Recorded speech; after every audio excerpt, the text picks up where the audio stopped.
ఆయన అంటాడు miss universe హైదరాబాద్లో ఎట్లా కండక్ట్ చేస్తారని. ఏంద్రా నాయన నీ బాధ, నీ దుఃఖమేంది,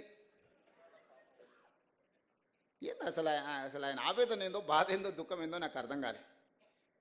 ఒక అద్భుతమైన అవకాశం పర్యాటక రంగానికి ఇది. 140 దేశాలకు సంబంధించిన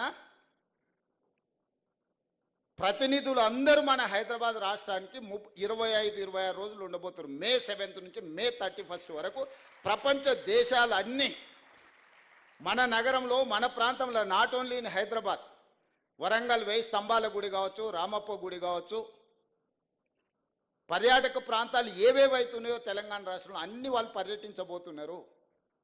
తెలంగాణలో ఉన్న ప్రసిద్ధి చెందిన పర్యాటక క్షేత్రాలన్నిటి దగ్గర ఈ ప్రపంచ అందగత్తెలు ముందర అక్కడికి వచ్చి అక్కడ మిస్ వరల్డ్ కాంపిటీషన్స్ మన రాష్ట్ర ప్రభుత్వం నిర్వహించబోతుంది. ఎంత గొప్ప అవకాశము.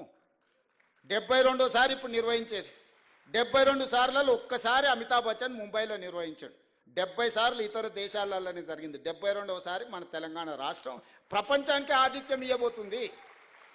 3000 ఛానల్స్ ప్రపంచం నుంచి మన దగ్గర నెల రోజులు ఉండబోతున్నారు. 3000 ఛానల్స్ అండ్ పేపర్స్ హైదరాబాద్ ఆతిథ్యం ఇవ్వబోతుంది.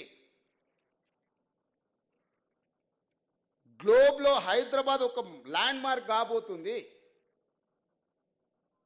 అసలు ఇంత మంచి సందర్భం వస్తే నువ్వు అభినందించకపోతే అభినందించకపో, నీ బాధ దుఃఖం రోజు మాట్లాడుతుండు. దానికి ఎట్లా ఖర్చు పెడితే దీనికి ఎట్లా ఖర్చు.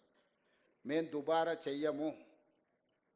మేము 5-10 కోట్లు 20 కోట్లు ఒకవేళ దీంట్లో ఖర్చు పెడితే ప్రపంచ దేశాల నుంచి వేలాది లక్షలాది మంది ఇక్కడికి వస్తే ఇక్కడ ఉండే hotel industry, food industry, other ఇండస్ట్రీస్లో 100 కోట్ల రూపాయల ఆదాయం తెలంగాణ రాష్ట్రానికి రాబోతుంది. మీరే ఒక గుడికి యాదగిరి గుట్టకు పోతారు, బస్సు ఉచితం ఇచ్చినా మీరు ఉండి లేచింది